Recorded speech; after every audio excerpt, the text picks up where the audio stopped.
শুরু করছি অবরুদ্ধ নিষেধ গল্পের পর্ব সংখ্যা 10। লেখনীতে তেজস্মিতা মুর্তজা। সকাল 9টা বাজছে। হামজার ঘুম ভাঙল জয়ের গলা ভাঙা গানের স্বরে। পুরো বাড়িতে তার গানের স্বর প্রতিধ্বনিত হচ্ছে। হিড়িক বেঁধে গেছে যেন গানের। সে কোনো সময় বিষণ্ণ থাকে না, সিচুয়েশন যেমনই হোক, অল টাইম চিল, এটা তার স্লোগান। যে কোনো পরিস্থিতিতে ইচ্ছে মতো আচরণ করে পরিবেশের রং বদলানোর দক্ষ হাত রয়েছে। সুর ভেসে আসছে টুংটাং গিটার থেকে, আধ ভাঙা গলায় তোলা সুর। মনে পড়ে বারবার সময়ের কারবার, রাস্তারা ফেরো আর হারিয়েছে আজ। চাওয়াদের শেষ নেই জানি, তবু পারি কই চড়ে বসে বারবার স্বপ্ন জাহাজ। চাইলে চলে যা যদি না থাকে উপায়, সুতোয় বাঁধা জীবন ছেড়ে পালাবি কোথায়, সুতোয় বাঁধা জীবন ছেড়ে পালাবি কোথায়। হাতের ব্যান্ডেজ নিয়ে শুরু করে দিয়েছে টুংটাং গিটার বাজানো। নড়তে চড়তেই হামজার মুখ চোখ কুঁচকে উঠল গায়ের ব্যথায়। পাশ ফিরে দেখলো রিমি নেই। প্রতিদিনের ব্যাপার, তবে অস্বাভাবিক হলো রাত থেকে মেয়েটা কথা বলছে না। সে যে এতখানি জখম হয়েছে তাতেও কোনো ব্যতিব্যস্ততা দেখায়নি, আর নাই কথা বলেছে। সকালে উঠে চুপচাপ রান্নাঘরে চলে গেছে। একবারও ডাকেনি অথবা কাছেও আসেনি, জিজ্ঞেস অব্দি করেনি এসব কি করে হলো, কতটা ব্যথা পেয়েছেন। কম্বল সরিয়ে উঠে বসলো বিছানার ওপর। গলা বাড়িয়ে ডাকলো জয়কে। জয়, জয়, এদিকে আয়। গানের আওয়াজ থামলো। জয় গিটার রেখে বারান্দার মোড়া থেকে উঠে দাঁড়ালো। পরক্ষণেই অতিষ্ঠ হয়ে চেঁচালো, চালু হয়ে গেছে তোমার ভাঙা রেডিও, ওটা থামাও তো, ঘ্যার ঘ্যার করছে। হামজার রুমে ঢুকে সোজা গিয়ে ধপ করে শুয়ে পড়লো বিছানার উপর হামজার পাশে।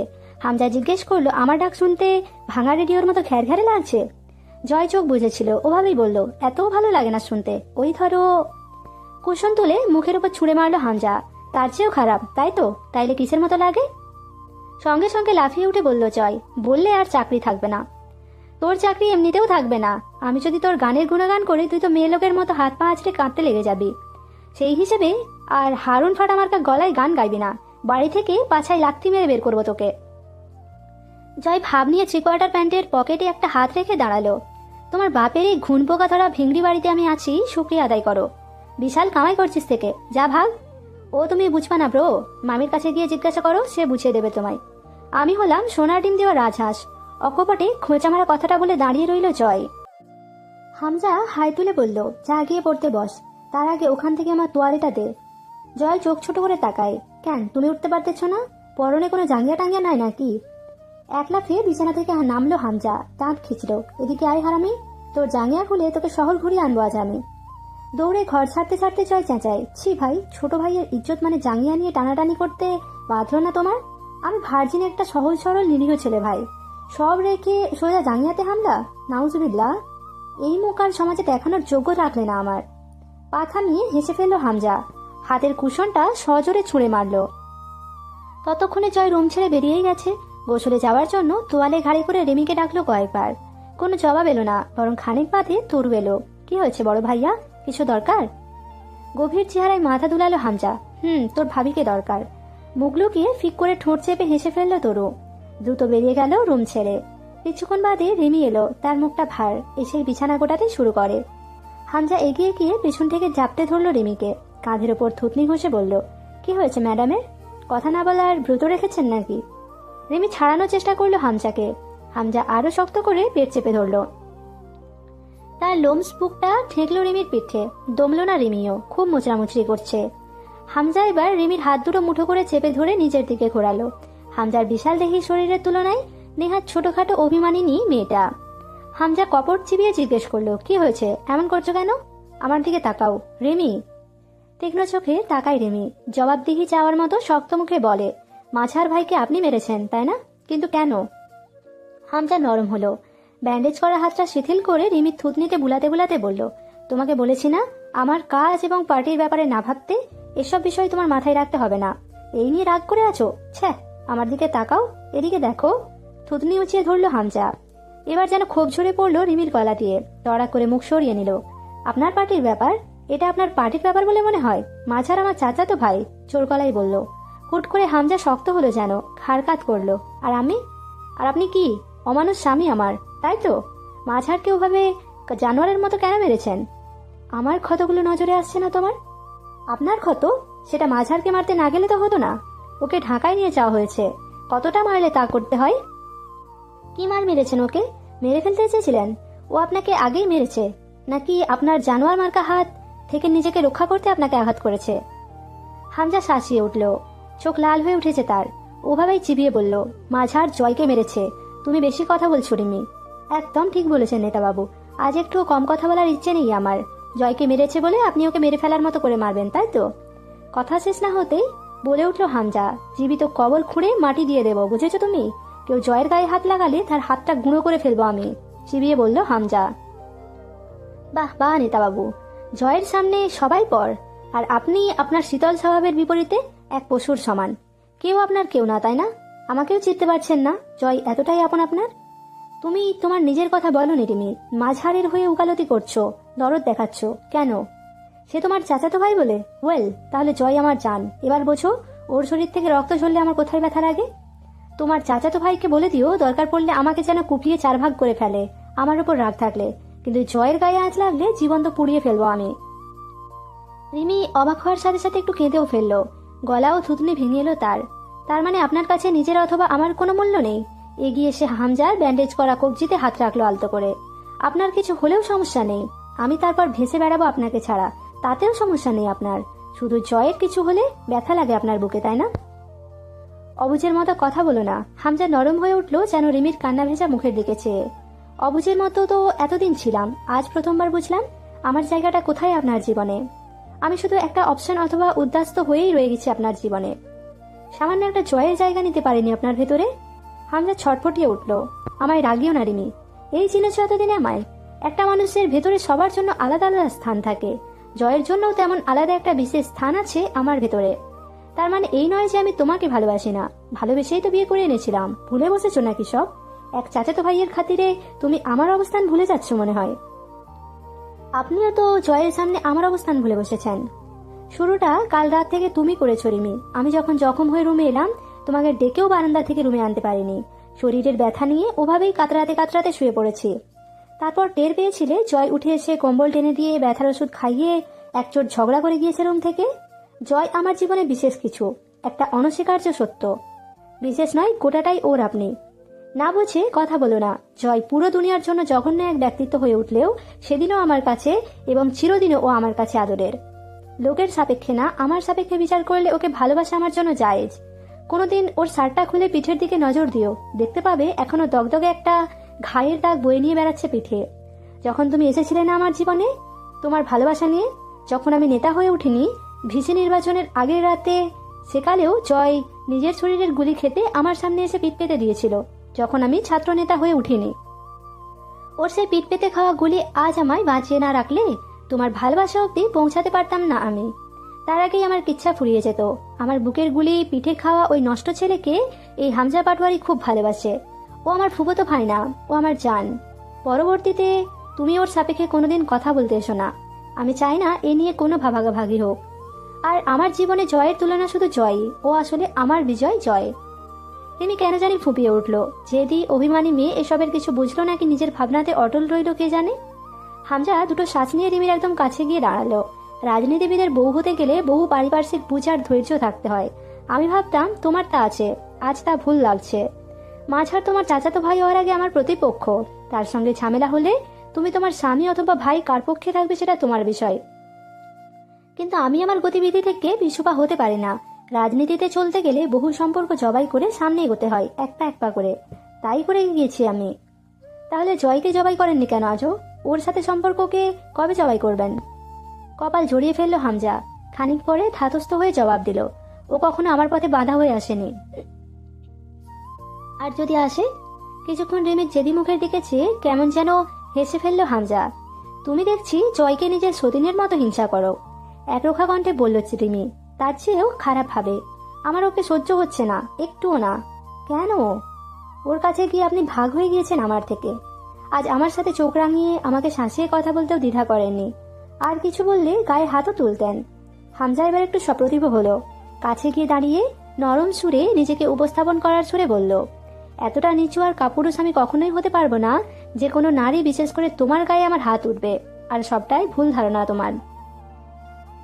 অভিমানে জড়ানো কণ্ঠে রিমি বলল, তাই হোক, তবে এই ভুল নিয়েই বাঁচতে চাই। এতে ক্ষতিগ্রস্ত হবে তুমি। রিমি কথা বলল না, আর মাথা নুইয়ে নিল। বেশ কিছুক্ষণ চেয়ে রইল হামজা রিমির নত মুখটার দিকে। চঞ্চল জেদি এই নারীটির অচঞ্চল ভাব খুব ব্যথা জাগায় হামজার পুরুষ মনে। কোনো নারী দুঃখিত হলে তার নিজেকে বাজে ধরনের কাপুরুষ বলে মনে হয়। সেই মুহূর্তে এক ফোঁটা পানি গড়িয়ে পড়ল এবার রিমির থুতনি বেয়ে। সঙ্গে সঙ্গে গাল উঁচিয়ে ধরল রিমির। নোনা পানিটুকু মুছে দিয়ে কপালে একটা শব্দ করে চুমু খেল হামজা।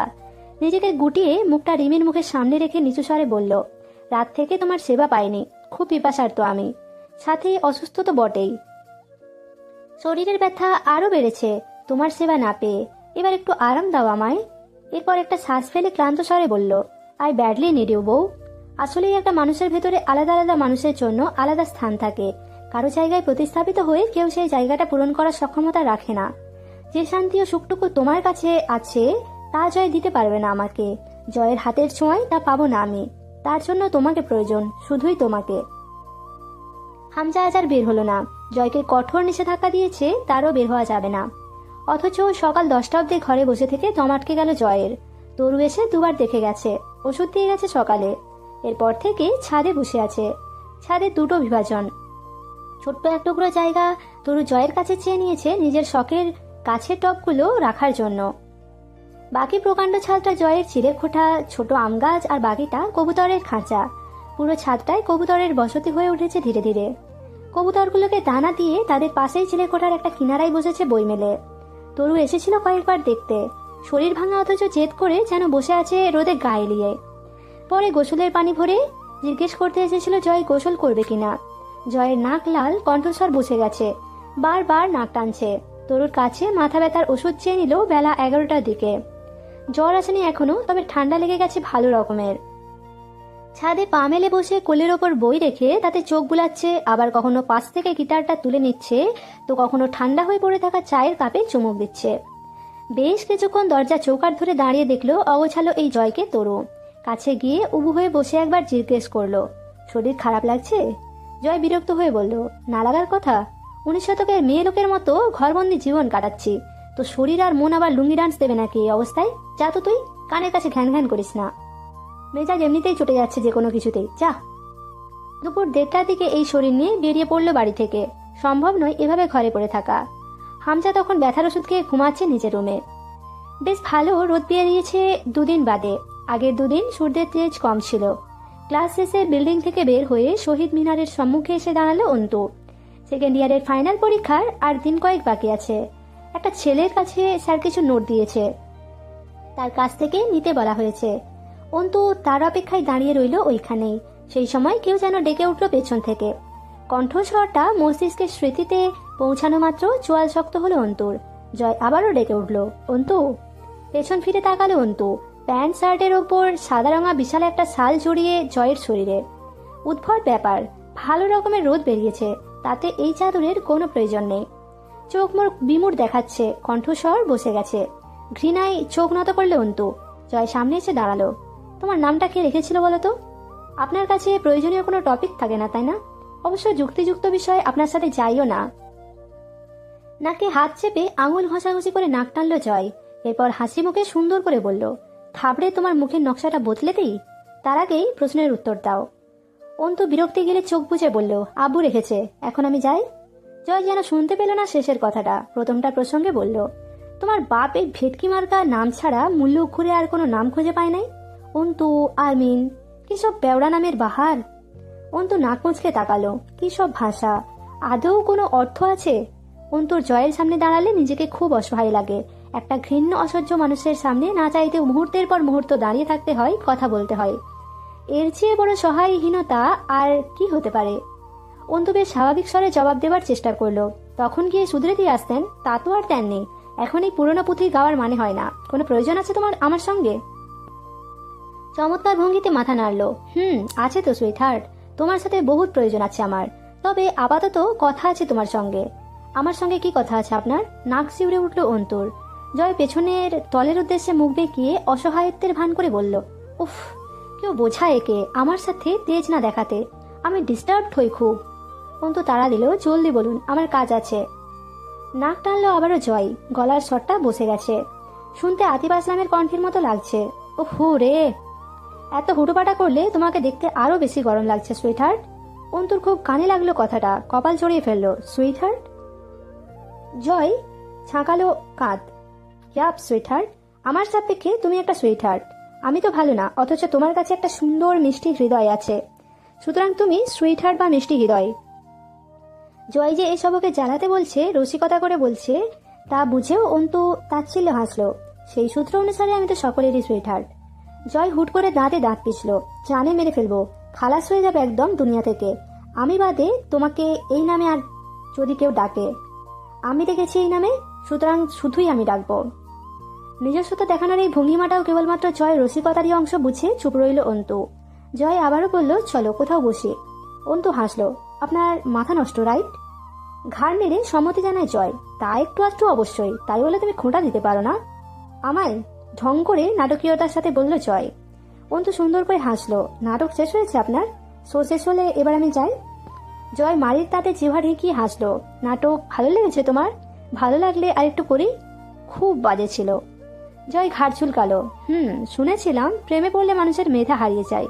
আমারও নাটক করার গুণটাই হারিয়ে গেছে তোমার প্রেমে পড়ে। উফ, কি যে প্রেম প্রেম পাচ্ছে তোমায় দেখে।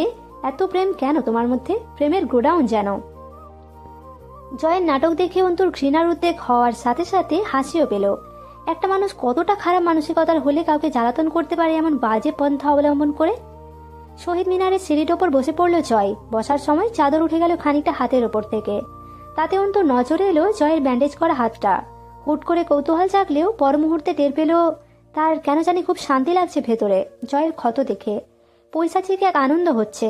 যে লোকটা একটা মেয়েকে রোজ নিয়ম করে এভাবে হ্যারেস করতে পারে, তার শরীরে যে লোক আঘাত করতে পেরেছে, তাকে খুব করে ধন্যবাদ দিতে ইচ্ছে করলো অন্তুর। জয় দিন দিন ওর কাছে এক জঘন্যতম, নিকৃষ্ট এবং ঘৃণ্য চরিত্র হয়ে উঠছে। নিত্যদিনকার এক ঘোর আজাবের নাম জয়। এই যে ভার্সিটির মাঠে বসে এভাবে ওকে দাঁড় করিয়ে রেখেছে, লোকে দেখছে। প্রতিদিন এই ব্যাপার নিয়ে নিত্য নতুন কাহিনীর উৎপত্তি হয়ে চলেছে গোটা ভার্সিটি জুড়ে। জয় অন্তুর ভাবনা ছিন্ন করে হুট করে বলল, অন্তু। অন্তু যেন খুব মনোযোগী জয়ের কথায় এভাবে তাচ্ছিলের সাথে জবাব দিল সঙ্গে সঙ্গে। চলো বিয়ে করে ফেলি। কত বয়স হয়ে গেল আমার, কতকাল একা ঘুমাবো অত বড় বিছানায়? অন্তু অতি ধৈর্যের সাথে বলল, ভাবনাটা ভালো, তবে সব ভাবনা বাস্তবায়িত কেন করতে হবে? জয় দুপাশে মাথা দুলায়। ভাবনা বাস্তবায়িত না করলে চলে, কিন্তু চাহিদা সেটা পূরণ না করলে কিভাবে চলবে বলতো? উল্টে ঠোঁট উল্টে সাই দিল অন্তু। যুক্তি আছে যুক্তিতে। এই সৌভাগ্য আমার কোনো নেকির ফল যে আমি আপনার চাহিদা হয়ে উঠেছি। জয় বেশ উৎসাহিত কণ্ঠে বলল, এক্স্যাক্টলি, কোনো না কোনো নেকির কাজ তো করেইছিলে জীবনে। এই জন্যই আমি তোমার প্রেমে মজে যাচ্ছি দিন দিন। কি জাদুটাই করলে লালমরিচ তুমি, মেরে ফেলো আমায়। কবির একটু নড়ে চড়ে উঠল এবার, কাঁচলো গলা খাকারি দিয়ে। জয় দ্রুত পিছিয়ে ফিরল। কিরে, তুই আবার অস্ত্র বের করছিস নাকি? আরে সালা, প্রেমিকার প্রেমে মরা আর তোর মতো ব্রয়লারের অস্ত্রের আঘাতে মরা এক না রে পাগলা। তার উপর প্রেমিকার সামনে তোর হাতে জখম হয়ে মরলে মানিজ্যর কিছু থাকবে? পেছনের ছেলেগুলো হেসে উঠল সশব্দে। অন্তু ঠান্ডা চোখে চেয়ে রইল জয়ের বদমাইশি হাসি ঝুলানো মুখটার পানে। কত সাবলীলভাবে নাটকীয়তার সাথে নোংরা কথাগুলো অবলীলায় বলে চলেছে। অন্তু জিজ্ঞেস করলো, আপনার জরুরি কথাটা বললেন না এখনো। তড়িৎ গতিতে জবাব দেয়, আই লাভ ইউ। প্রেমে পড়ে যাও আমার? অন্তু হাসলো। এই জন্মে তো না, পরের জন্ম অব্দি অপেক্ষা করতে বলছো? জি একদম, যেটার কোনো অস্তিত্ব নেই। তাহলে যা হওয়ার তো আর যা করার তা তো এই জন্মেই করতে হবে। এত খারাপ দিন আমার জীবনে কোনোদিন আসবে না। অন্তুর শীতল ভাবটা কেমন ন্যাপথলিনের টুকরোর মতো বাষ্প হয়ে যাচ্ছে, যেন কড়া হয়ে যাচ্ছে কণ্ঠস্বর। জয় উঠে দাঁড়ালো। তোমার জীবনে এত ভালো দিন আমি রাখবো না যে তুমি আমায় ভালো না বেশে পার পাবে। চ্যালেঞ্জ করো না আমায়। আমি সিরিয়াস হয়ে গেলে খুব বাজেভাবে ফেঁসে যাবে। কথাটা দারুণ প্রভাবিত করলো অন্তুকে। কর্কশ গলায় বলে উঠল, ধরুন চ্যালেঞ্জ করলাম। এতটুকু দৃঢ়তা তো আমার এই আমির ওপর রাখি যে এমন একটা দুর্বলতার অস্তিত্ব নেই জগতে যেটা আপনার মতো সভ্যতাহীন আদিম পশুতে ভালোবাসতে বাধ্য করতে পারে আমায়। যেখানে স্বয়ং মৃত্যুকে আমি চ্যালেঞ্জ করছি এর প্রেক্ষিতে মরণ স্বীকার করলাম আপনার কথার বিপরীতে। জয় হঠাৎই সপ্রতিভ হয়ে উঠল এবং তার মুখটা গাঢ় গভীরতায় ছেয়ে গেল। এতটা আন্তরিক ভঙ্গিতে আগে দেখা হয়নি জয়কে। সতর্ক করার মতো করে শান্ত করে বলল জয়, আরমিন, তোমার এসব কনফিডেন্স আমায় আবার সিরিয়াস না করে তোলে, দেখো কিন্তু। অটল হলো অন্তুর কণ্ঠস্বর। আপনার এই কথাটাই আমার জিদের আগুনে কেরোসিনের দ্রবণ ঢালছে। খুব খারাপভাবে হারবে তুমি, খুব ভালোভাবে পিছু উঠবেন আপনি। আমার মান মর্যাদা ও সম্মান ছাড়া এই গোটা জীবনে দ্বিতীয় কোনো পিছুটান বা দুর্বলতা রাখিনি আমি। তীব্র জেদ যেন দগদগ করছে অন্তুর উচ্চারিত প্রতিটা বাক্যে। জয় আর কথা বলল না, চমৎকার মুচকি হাসলো, যেন নীরবে মেনে নিয়ে গিলে ফেলল সেই অন্তুর কথাটাকে। অন্তু খুব ভালোভাবে বুঝে জয় প্রথম দিন থেকে শুরু করে আজ অব্দি কোনো না কোনো দৃশ্যপটেও মাথা থেকে সরাতে পারেনি। সেই সব মাথায় রেখে সেসবের চ্যালেঞ্জগুলো মুখস্থ রেখেই অন্তুর সাথে সাবলীল ভঙ্গিমায় বার কথা বলতে আসে। জয় মাথা তুলিয়ে ইশারা করলো অন্তুকে চলে যেতে। অন্তু দাপটে পায়ে হেঁটে বেরিয়ে গেল ভার্সিটির ফটক থেকে। জেদে তার সর্বশরীরে বিদ্যুতের ছলকানির মতো তেজস্ক্রিয়তা নিঃসৃত হচ্ছে যেন। আর এই তীক্ষ্ণ আত্মমর্যাদার উপর প্রতিনিয়ত ক্ষয়কারী আচরণ ঢালছে জয়। সহ্য সীমা পেরিয়েছে যেদিন জয় বাড়ি অব্দি পৌঁছেছিল। কতই তো চুপ করে থাকলো সম্মানহানি বা জয়ের আক্রোশের শিকার হবার ভয়ে, অথচ জয়ের থামার নাম নেই। প্রতিনিয়ত চক্রবৃদ্ধি হারে বাড়ছে নোংরামির মাত্রা। অন্তর ভেতরে শক্ত করে এটে বেঁধে রাখা জিদের দুয়ারের গিটটা কখন জানি খুলে ফেললো আজ জয়। আর কোনো ভয় কেন জানি কাজ করছে না। জয়ের এই নোংরা শান্ত হাসিটাও কোনো প্রভাব ফেলল না পুরো পথ অন্তুর ওপর। জিদে ঘেরাও করা এক ঘোরের মধ্যে পৌঁছে গেল বাড়ির দরজায়। রাবিয়া বেলা 11টার দিকে মায়ের বাড়ি গেলেন। বড় ভাইয়ের কাছে কিছু ধার পাওয়া গেলে তাও পাওনাদারদের একটু ঠেকানো যাবে, সময় পাওয়া যাবে চাইলে। আমজাদ সাহেবের অরাজি গম্ভীর মুখ দেখেও গেছেন রাবেয়া। অন্তুও চলে এলো। আব্বুর উদ্বিগ্ন মুখ আর কাতর চোখের চাহনি ভালো লাগে না। বছর খানেক আগে রাবিয়ার পিত্তথলিতে পাথর ধরা পড়ল। তৎক্ষণাৎ সার্জারি করিয়েছিলেন আমজাদ সাহেব। আব্বু আম্মু দুজনেরই হাই ব্লাড প্রেশার। ওষুধ পানির খরচা, অন্তুর পড়ালেখা, যাবতীয় দরকার গোটা সংসারে সবই বইছেন আমজাদ সাহেব। সব করতে ঋণ করতে হয়েছে আমজাদ সাহেবকে। অন্তিকে একটা দোকান করেছে বড় বাজারের মধ্যে। অন্যরা তার চেয়ে ছোট ব্যবসা করে মাসে লাখ টাকা আয় করছে। অন্তিকের দোকান দিন দিন খালি হচ্ছে, পুঁজি সহ নেই হয়ে যাচ্ছে। বাড়িতে টাকা পয়সা দেয় না অন্তিক। আমজাদ সাহেবও চান না এখনো তিনিই যেন বাড়ির একমাত্র কর্তা। অথচ চাকরি থেকে রিটায়ার করেছেন বহু আগে। তার কর্ম বিশেষ উচ্চপদস্থ ছিল না, স্কুল মাস্টার। পুরো পরিবার সহ অন্তিকের বউয়ের ভারটাও নিশ্চুপভাবে বহন করছেন তিনি। অন্তিক নিজের এই লালবাতি জ্বলা ব্যবসার ব্যাপারে কোনো আলাপ আব্বুর সাথে করে না।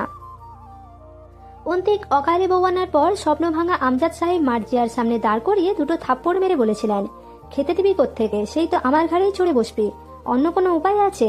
আর কতদিন যাব এই সামান্য কামাই নিয়ে? এই আমিই তোকে জন্ম দিয়েছিলাম, 2 হাতে এত দূর টেনে এনেছিলাম, তোকে নিয়ে রাতভর স্বপ্ন বুনেছি জালের মতো। দেখ, বিশ্বাস করার উপায় রাখিসনি আজ। যেসব ইচ্ছে বহুত ছিল সেসব এক লহমায় গুঁড়ো করতে বাঁধেনি তোর বিবেকে? বিবেকে বাঁধলে হয়তো বাঁধত। বয়স হয়েছে, কত হয়েছে তোর যে বিয়ে করে এনেছিস, তাও আবার আমার নামের সম্মান সবকিছু ডুবিয়ে? কি কাজ করিস? বউকে খাওয়ানোর মুরদ আছে? চাকরি বাকরি করার যোগ্যতা হয়েছে? আমার ছেলে এমন মূর্খ হবে জানলে তা হয়তো তোকে দুনিয়াতে আনতামই না। অন্তু প্রথমবার সেদিন আব্বুকে নিজের অভিজাত ব্যক্তিত্ব থেকে বেরিয়ে প্রথমবার এমন কম দামি সাধারণ বাক্যে মূর্খ সরল ধরনের কথা বলতে শুনেছিল। এর পরের দিন থেকে আজ অব্দি চুপচাপ সব ভার বহন করছেন, কোনো অভিযোগ করেননি আর দ্বিতীয়বার। কিন্তু অন্তিক বোধ হয় বাপের সাময়িক ক্ষোভকে ধরে রেখে কিছু বিচ্ছেদমূলক কাজ করে বসেছিল। একই বাড়িতে থাকে, সামনে দিয়ে যাওয়া আসা করে, মাথা তুলে তাকায় না, আব্বুর সাথে কথাও বলে না, ধার ধারে না কোনো কিছুর। সে যে আছে দুনিয়াতে তার অস্তিত্বের খোঁজ পাওয়া মুশকিল। সেসবের পরদিনই বড় বাজারে দোকান নিল সে। সপ্তাহখানেকের মাঝে সেই দোকান কমপক্ষে লাখ 5 টাকার মাল তুলল। টাকা কোথায় পেয়েছে তার হদিস কেউ জানে না, আর না জানানোর প্রয়োজন মনে করেছে অন্তিক কখনো। আমজাদ সাহেব বউ খোঁজ চালিয়েও বের করতে না পেরে হাল ছেড়েছেন। মাসখানেকের মধ্যেই দোকানের ক্ষয় শুরু হলো। উন্নতির জায়গায় ক্রমান্বয়ে অবনতি। বেচা কেনা হয় কিনা কে জানে, কিন্তু একটা পয়সা ঘরে আসে না, কোথায় যায় কেউ জানে না। প্রথমে সকলে ভেবেছিল অন্তিক হয়তো খারাপ পথে গেছে, হয়তো নেশা করে। সেসবও খোঁজ নিয়ে দেখার পর কোনো কিছুই পাওয়া যায়নি। অন্তিক কেমন যেন হয়ে গেছে, চোখ মুখ শুকনো, শরীর শুকিয়ে সুদর্শন ছেলেটা একদম 60 বছরের বুড়ো হয়ে গেছে। খাচ্ছে বাপের ঘাড়ে, আছে বাপের পাখার নিচে, অথচ তার আত্মসম্মান নাকি তীব্র অভিমান অথবা অন্য কিছু কে জানে। দুপুরের রান্নাতে হাত লাগিয়েছে মার্জিয়া। অন্তু গিয়ে থালা বাসন মাজতে গেলে মার্জিয়া বলল, অন্তু, একা ছিলাম, কাজ করতেছিলাম, ভালোই তো ছিলাম, কি দরকার তোমার এখানে আসার? সকাল থেকে রান্না করতে পারতেছি, বাসন মাজতে হাত ক্ষয়ে যাবে না আমার, রাখো তো, যাও এখান থেকে। অন্তু কথা বলতে চাইল না, তবুও বিনয়ের সাথে বলল, আপনি চাইলে এখন একটু বিশ্রাম নিতে পারেন ভাবি, আমি রান্না করছি। সবচেয়ে বেশি গা কখন জ্বলে জানো? জানি না। আপনার বা কখন সবচেয়ে গা জ্বলে আমার জানা তো কথা নয়। মার্জিয়া দাঁত খিচে আবার সামলালো নিজেকে। তোমার সামনে আসলে, যতক্ষণ তুমি সামনে থাকো আমার গা তীর তীর করে পড়ে, বিশেষ করে তোমার শান্ত নরম কথায়। অন্তু আস্তে করে বলল, আচ্ছা বুঝতে পেরেছি। থালা বাসন মাজা হলে রান্নাঘরে ছড়িয়ে থাকা কৌটো বিভিন্ন জিনিসপত্র গুছিয়ে রাখতে লাগলো। মার্জিয়া বলল, আমার চাচাতো ভাইকে পছন্দ হয়নি তোমার? হয়নি এমনটা নয়। তাইলে কোনো জবাব দিলা না? আসলে ভাবি, এখন বিয়েই করতে চাই না আমি। বিয়ে করার মতো হলে তো আর ভেগে যাব না, তাই না? আপনারা যেখানে খুশি ভালো মন্দ বুঝে দেবেন। ভেগে যাবে না তার কি গ্যারান্টি? অন্তু চুপ রইল। মার্জিয়া আবারও বলল, বিয়ে কেন করবা না? বয়স কি 15তে পড়ে আছে তোমার? কচি ভাবো নিজেকে। কমপক্ষে 22-23 বছর তো চলতেছে। মেয়ে মানুষের কি আবার 30 বছরে বিয়ে হয় নাকি? বয়স একটু বাড়িয়ে বললেন, যা হোক, পড়ালেখা অথবা সংসার দুটোই এককভাবে করতে হয়। আউটসাইড পিছু টান নিয়ে দুটোর কোনোটাই ভালো হয় না। সংসার করলে শুধু সংসার, পড়ালেখা করলে শুধুই পড়ালেখা। অনার্সের আর 2 বছর দেখতে দেখতে কেটে যাবে। এরপর এলএলবি করে বার কাউন্সিলর পরীক্ষায় উত্তীর্ণ হতে পারলে একটা নিম্ন আদালতে চাকরি পেতে হলেও চাপ কম নয় ভাবি। এখন বিয়ে নয় আপাতত। চোখ গরম করে তাকিয়েছিল মার্জিয়া। সে নরম সুরে বলল, আপনি এত আগ্রহী কেন আমাকে বিয়ে দিতে? অনেক কারণ আছে, একটু বলুন না, আমি শুনতে আগ্রহী। মশলা কষানোর ঝাঁঝ নাগে লাগতেই অন্তু কেসে উঠে মুখে ওড়না চেপে ধরল। তরকারিতে পানি দিয়ে মার্জিয়া ফিরল ওর দিকে। তুমি খুব জাননেওয়ালার নাটক করলেও বহুত কিছুই জানো না। তার উপর জোয়ান মেয়ে বাড়িতে থাকলে তোমার বাম্মায়ের চিন্তা না থাকলেও আমার হয়। তার উপর তোমার যে স্বভাব চরিত্র আর তেজ, ছেলে পাওয়া গেলে হয়। আমার বোনের সংসার নড়বড়ে হয়ে গেছে তোমার জন্য। তোমাকে পড়ালেখা করাতে গিয়ে আমার শ্বশুরের হাতের অবস্থা খারাপ। অন্তু যাও তো, আমার কথা বলতে মন যাচ্ছে না তোমার সাথে। খুব অগোছালো লাগলো কথাগুলো। অন্তুর মনে হলো ভাবি যা বোঝাতে চাচ্ছে তা আসলে পারছে না। চুপচাপ দাঁড়িয়ে রইল। খানিক পরে আপন মনেই বলল মার্জিয়া, একটা টাকা যৌতুক ফৌতুক কিচ্ছু চাইনি। তোমাকে পছন্দ হয়েছে, আরো 5-7 ভরি গয়না দিয়ে নিয়ে যাবে। তাতে অন্তত সংকটটা তো একটু কমতো। অন্তু হাসলো, বিক্রি করবেন নাকি আমায়? আর গহনা দিলে তো আমার গায়ে অথবা আলমারিতে থাকবে, সংকট কমবে কেমন করে? কি এমন সংকট লেগেছে বাড়িতে যে আমায় বিক্রি করা গহনা দিয়ে বাড়ির সংকট কমাতে হবে? দরজায় কেউ এলো, পাওনাদার। দীর্ঘ শ্বাস ফেললো অন্তু। আমজাদ সাহেব ডাকলেন অন্তুকে, এদিকে আইতো অন্তু। অন্তু মুখবৃত্ত করে গিয়ে দাঁড়ালো অবাক হয়ে। দেখলো মুস্তাকিন মহান বসে আছে। কেন এসেছে এই লোকটা? সেদিন সে গিয়েছিল, সে ব্যাপারে কিছু বলতে এসেছে হয়তো। আমজাদ সাহেব মৃদু হাসলেন, এটা আমার মেয়ে। অন্তুকে বললেন, ও আমার ছাত্র, হাই স্কুলে পড়তো। আমি তখন ওদের ক্লাস টিচার ছিলাম। সৈয়দ মুস্তাকিন মহান, পিবিআই অফিসার। নামটা কি ঠিক বললাম? মুস্তাকিন ইতস্তত হেসে মাথা নাড়ল। শুদ্ধতম হাসি, পরিপাটি এক সৌম্য চেহারার পুরুষ মানুষ। পরনে পাঞ্জাবি থাকায় আরো ভালো লাগছে দেখতে। শাল চাদর জড়ানো। সেদিন কার্যালয়ে এমন বিশেষ লাগেনি। হালকা রঙা পাঞ্জাবিতে ফর্সা মতো শরীর, পেটানো হাতের ত্বকে কালো বেল্টের হাত ঘড়ি নজর এলো। সুপুরুষের আখ্যা পাওয়ার মতো সবকিছু আছে মুস্তাকিনের মাঝে। ভ্রু চটা পড়া, চোখ ভ্রুতে পুরুষ মানুষ এমনিতেই একটু বেশি নেশা ধরানো হয়। হাসিটাও চমৎকার সুন্দর। বসে আছে বিনয়ী ভাবে নিজের প্রাক্তন শিক্ষকের সম্মুখে। মুচকি হাসি ঠোঁটে ঝুলছে। এভাবে কোনোদিন আগে পরখ করেনি কাউকে অন্তু। মুস্তাকিন বলল, আমি জানতামই না স্যার এটা আপনার মেয়ে। ছোটবেলায় স্কুলে দেখেছি বোধহয়। এরপর সেদিন ভার্সিটিতে একবার দেখা হয়েছিল, কিন্তু হিজাবের আড়ালে তার উপর বড় হয়ে গেছে, তাই চিনতে পারার তো কথা না। সৌহার্দ্যপূর্ণ কণ্ঠস্বর, ভার্সিটিতে? তুমি ওখানে কি করছিলে? সামাজিক খোঁজ খবর থেকে বেশ দূরে চলে এসেছেন স্যার। একটা ভয়ানক রেপ কেস ঘটে গেল আপনাদের এরিয়াতে, জানেন না? সেটার তদন্তে আছি। স্যার স্যার কেন করছিস বাপ? তোরা কত বড় মানুষ হয়ে গেছিস, এসব ডাক শোনার যোগ্যতা বেরিয়ে গেছি। আর আমার থেকে বহুত বড় হয়ে গেছিস তোরা। আগে মনে হতো তুই লম্বা হবি না, আজ তো দেখছি নকশায় বদলে গেছে দেহের গড়নের। মুস্তাকিন মাথা নিচু করে হেসে ফেলল। স্যার, আমি আপনার কাছে চিরদিন নিয়মিত বেতের বাড়ি খাওয়া ছাত্র। আপনারা কোনোদিন ছোট হবেন না, আর না আমি কখনো বড়। এসব কথা বলে আজও সেই একইভাবে লজ্জায় ফেলছেন। যেভাবে স্কুলে পড়ানা করে গেলে অপমান করতেন, আজও নাম ধরে একবার ডাকুন, আমি নস্টালজিক হয়ে যাব নির্ঘাত। কিন্তু আপনার দীপ্তির সাথে সাথে আভিজাত তো কমে এসেছে স্যার। কোনো ট্রমাতে আছেন মনে হচ্ছে। আমজাদ সাহেব বললেন, কবে শিফট হয়েছে দিনাজপুর? মাস কয়েক আগে। আমজাদ সাহেব বন্ধুকে ইশারা করলেন, চা। তার ধারণা ছিল পুলিশ বা সরকারি চাকরিজীবীরা সব আঙ্কেল টাইপের, তেলের ড্রাম মার্কা ভুড়িওয়ালা, টাকলু আর বয়স্ক। দেখতে পিকর ধরনের হয়। আমজাদ সাহেব জিজ্ঞেস করলেন, মামার বাড়িতেই থাকছিস?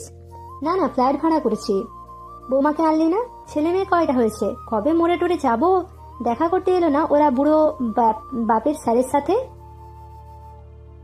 গম্ভীর মানুষটার এই সহজ দিকটা অনেকের অজানা, অথচ মুস্তাকিন খুব জানে এই মুক্তমানা হাস্যোজ্জ্বল রূপকে। হেসে ফেললে ও, স্যার আগে এটা তো জিজ্ঞেস করতেন বিয়ে করেছে কিনা। আমজাদ সাহেব গম্ভীর হলেন। বয়স কত তোর? কত বলে মনে হয় স্যার? আমজাদ সাহেব আপাতমস্তক দেখে বললেন, আন্দাজ করে বলার মতো অভ্যাস নেই আমার, তবে দেখতে বেশ ফিটফাট হয়েছ। আগে তো মোটু ছিলে, শরীরের মেদও নেই দেখছি, শুধু বড় বড় চোখ দুটো আছে। মুস্তাকিন কপালে আঙুল ঘষতে ঘষতে ধীরে ধীরে হেসে ফেলল। লজ্জা পাচ্ছি স্যার, আমজাদ সাহেব বললেন। কন্যা রাশি তোর? মুস্তাকিন এবার শব্দ করে হেসে উঠল। নিঃশব্দে হাসলেন আমজাদ সাহেবও। মুস্তাকিন মুগ্ধের মতো চেয়ে রইল গৌরাঙ্গ মানুষটির সুলভ হাসির দিকে। তরতরে তেজি হাসি স্যারের। মুস্তাকিনের সবচেয়ে প্রিয় শিক্ষক সর্বকালের সব শিক্ষকদের মাঝে। হালকা মেহেদি রঙে রাঙানো দাড়িতে সাদা লুঙ্গির মাঝে ফতোয়া পড়া লম্বা আত্মবিশ্বাসী পুরুষটি মুস্তাকিনকে বারবার মুগ্ধ করে। মুস্তাকিন হাসি সামলালো। কেন স্যার, ছেলেদের লজ্জা পাওয়ার অধিকার নেই নাকি?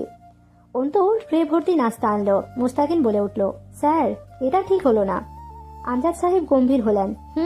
তুই এখন আমায় ঠিক ভুল শেখা। স্যার তা তো বলিনি আমি। আপাতত আর কিছু বলতে হবে না এই ব্যাপারে, তুলে নে এক এক করে।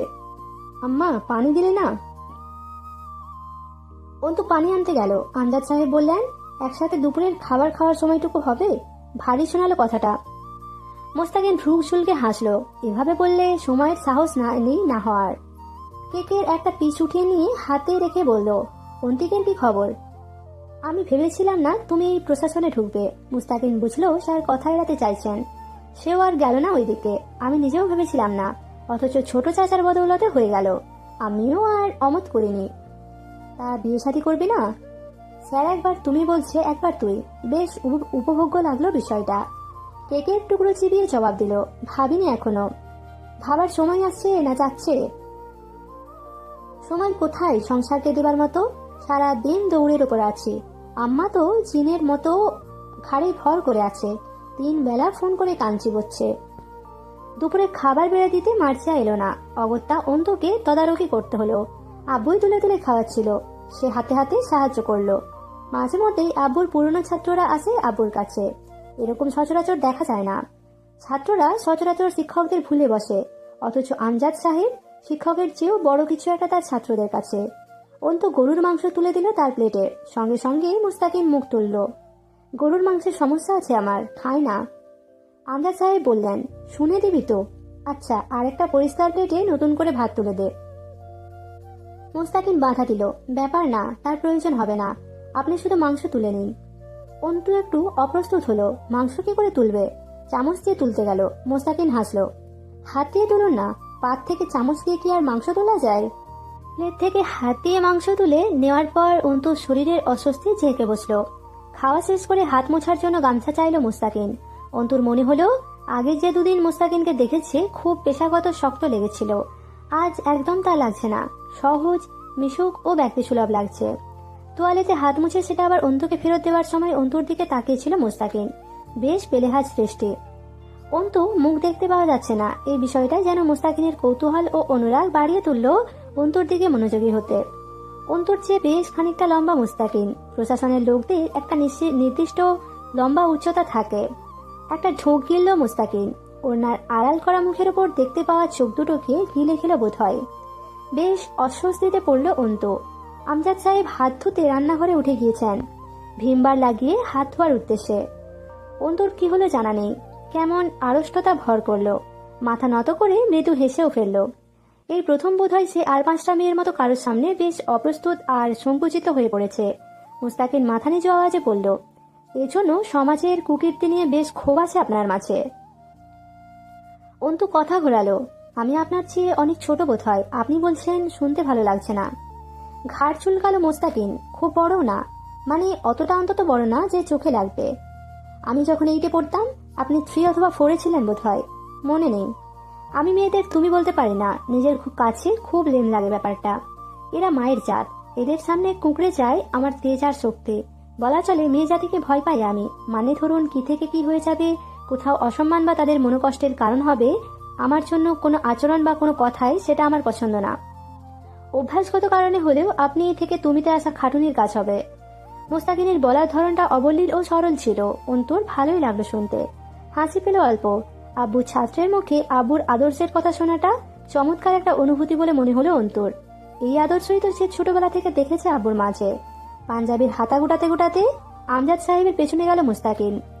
আমজাদ সাহেব এবার বসলেন নিজের জমি জমার সমস্যার কথা তুলে। সব খুলে বলেছেন, আবারও একবার মনে করালেন। চলে যাওয়ার সময় দরজা অব্দি গেলেন আমজাদ সাহেব, আবার আসবে কিন্তু অবসর সময় কাটতে চায় না আজকাল। মুস্তাকিন বাড়ির ভেতরে চোখ ঘোরালো, কিছু খুঁজে চলল, হয়তো তার চোখ দুটো। অকারণের বোধ হয় এই অযাচিত অপ্রাসঙ্গিক চোখের চাহিদা। ব্যতিক্রমে মস্তিষ্ক মনোযোগী হয়। সেদিন অন্তু কার্যালয় থেকে আসার পর বেশ কয়েকবার খেয়ালে এসেছিল অবশ্য এই আলাদা ধাঁচের অপরিচিতার কথা। দেখা পেল টেবিলের ওপর ছড়িয়ে ছিটিয়ে থাকা ভাত থালা বাসন গোছাচ্ছে।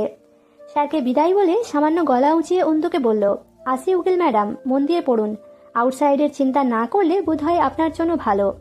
সমাজ দেখার জন্য তো আমরা আছি, আপনার পুরো ফোকাস এখন বইয়ের পাতাই হতে হবে। আমজাদ সাহেব মৃদু হাসলেন, দোয়া করিস বাপ, একই জেলায় আছিস, তোদের জুনিয়র, দেখে শুনে রাখিস রাস্তাঘাটে। যেসব কিছু ঘটছে ভার্সিটিতে চিন্তা হয় খুব ওকে নিয়ে, খুব বেপরোয়া হয়েছে। বেপরোয়াপনা সাধারণত আজাব বয়ে আনে। মুস্তাকিন আবার একবার তাকালো অন্তুর দিকে। আপনার মতোই হয়েছে স্যার, আসি, ফ্ল্যাটে যাবেন সময় করে, এক কাপ চা খেয়ে আসবেন ছাত্রের হাতের। অন্তু এবার তাকিয়ে দেখলো বাইরের দিকটা। শালটা কাঁধের ওপর তুলে রোদ চশমা পরে নিল মুস্তাকিন। অন্তুর চোখের সামনে জয় এসে দাঁড়ালো। ঘৃণার মুখে বিরক্তির রেখা ভাঁজ আকারে পড়ল। এই শাল, রোদ চশমা, পাঞ্জাবি সব বেশেই জয়কে দেখেছে অন্তু, অথচ এমন সুপুরুষ লাগেনি। পুরুষত্ব একটু হলেও আছে মুস্তাকিনের মাঝে, অন্তত নারীকে সম্মান করার মনুষ্যত্বটুকু আছে। হুট করে দুজনের তুলনা করে ফেললো কেন অন্তু তা জানে না, কিন্তু আজকাল জয়ের নোংরামিগুলো মাথায় এঁটে থাকা অবস্থায় ব্যতিক্রম এক পুরুষ চরিত্র উপস্থাপন একটু ভাবতে বাধ্য করলো ওকে। অন্তুর একা খেতে বসে খাবারের অনীহা এসে যাচ্ছিল। ভাবির ঘরে গিয়ে দেখলো ভাবি উপর হয়ে শুয়ে আছে। ডাকলো, ভাবি আসুন না, খেয়ে নি, দুপুর পেরিয়ে যাচ্ছে। আমি খাবো না, মাথা ধরেছে খুব, দেখুন আমায়। শরীর খারাপ নাকি আপনার? জ্বর টর আসবে হয়তো, চা বানিয়ে দেবো আপনাকে, খাবেন? মার্জিয়া জবাব দিল না। অন্তু আর খেলো না। চা খাওয়া যায়। আপন মনেই একটা পরিচিত কল্পিত দৃশ্য ভেসে উঠল চোখের সামনে। তার পরনে সাদা শাড়ি, তার উপর অ্যাডভোকেটের বিশেষ কালো পোশাকটা। সে কয়েকটা ফাইল হাতে নিয়ে রিক্সা থেকে নেমে সুপ্রিম কোর্টের ফটক পেরিয়ে এগিয়ে যাচ্ছে ভেতরে। ভাবনা ভঙ্গ হলো, পানি ফুটে গেছে। চা বাতি ঢেলে দিয়ে আরেক ভাবনায় মন গেল। চোখের সামনে চির পরিচিত কল্পিত একটা দৃশ্য এসে দাঁড় হওয়া, আর বাস্তবে তার সুপ্রিম কোর্টের সামনে উকিল হিসেবে ভেতরে হেঁটে যাওয়ার দূরত্বটা কতটুকু, আর সেই দূরত্বের মাঝের রাস্তাটা কতটা সহজ। ঝঞ্ঝাট আর ঝোড়ো হাওয়ার বেগ কেমন, কম না বেশি? রাস্তায় বিছিয়ে আছে রক্ত গোলাপের কাঁটা নাকি রক্তরঙা কৃষ্ণচূড়ারা? তবে রাস্তার রংটা লালচে। এটা কল্পনায় এলো অন্তুর।